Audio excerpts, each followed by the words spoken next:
घोंसले के भीतर दो नन्हे बच्चे चिंकू और पिंकू भूख के मारे बिलख रहे थे। मम्मा, भूख लगी है, क्या कुछ खाने को मिलेगा मम्मा? पेट में कुछ नहीं है मम्मा, कुछ ला दो ना। चिकी की आंखें भर आईं। हे भगवान, मैं क्या करूं? कैसे बताऊं कि बारिश शुरू हो गई है, लेकिन मेरे बच्चों का रोना मुझसे देखा नहीं जाता। भीगूंगी, गिरूंगी, चाहे जो हो, लेकिन इन्हें भूखा नहीं देख सकती। रुको मेरे लाल, मम्मा कुछ ले आएगी, चाहे जान ही क्यों ना चली जाए। परंतु एक बात याद रखना, जब तक मैं नहीं आऊं, घोंसले में से बाहर भी मत देखना। हाँ, बाहर भी मत निकलना, समझ गए ना? अब इन दो बच्चों की माँ घर पर नहीं थी और बच्चे घोंसले में अकेले थे। उनके लिए यह पहली बारिश थी जो उन्हें किसी अजूबे से कम नहीं लग रही थी।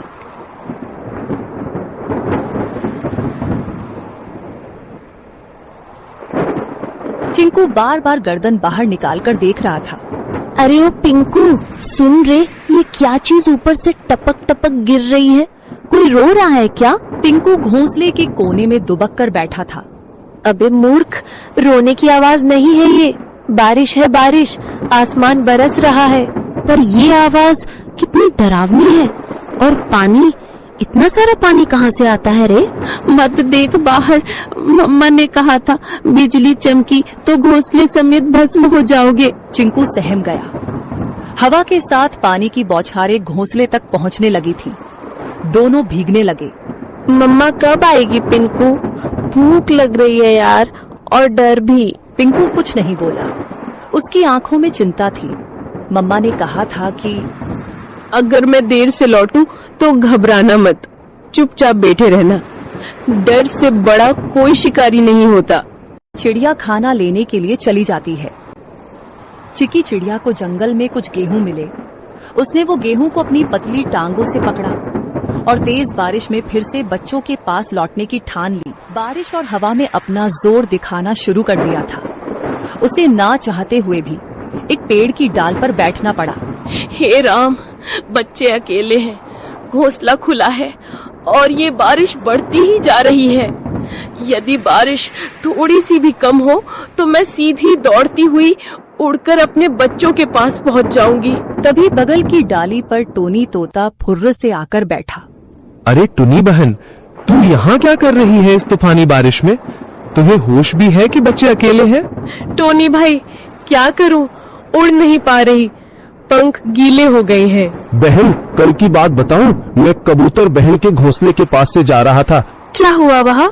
बहन, एक सांप आया था, बहुत लंबा और काला। चुपचाप डालियों के पीछे पीछे सरकता हुआ सीधा घोंसले तक पहुंच गया। फिर किसी ने देखा नहीं? मैंने देखा, मैं ऊपर ही उड़ रहा था।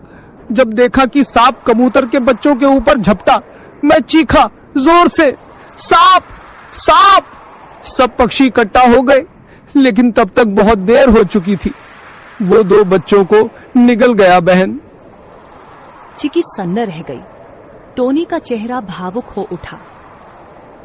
और जब कबूतर बहन आई ना, वो तो जैसे पगला गई थी। अपने घोंसले के पास आई तो देखा कि एक बच्चा खून से लथपथ पड़ा है और दो तो दिख ही नहीं रहे थे। वो बार बार पुकार रही थी, मेरे बच्चे, मेरे लाल, कहाँ चले गए तुम? उसके आंसू रुक ही नहीं रहे थे।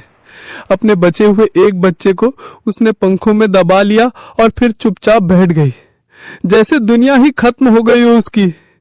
मैं बता नहीं सकता कितना दर्द था उस माँ की आंखों में। टुनी की आंखें भर आईं।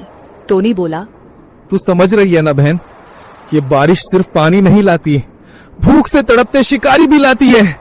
जल्दी निकल, पेड़ों की आड़ लेकर जा, मत रुक अब। चिकी चिड़िया उड़ती है और अपने घर की ओर जाती है।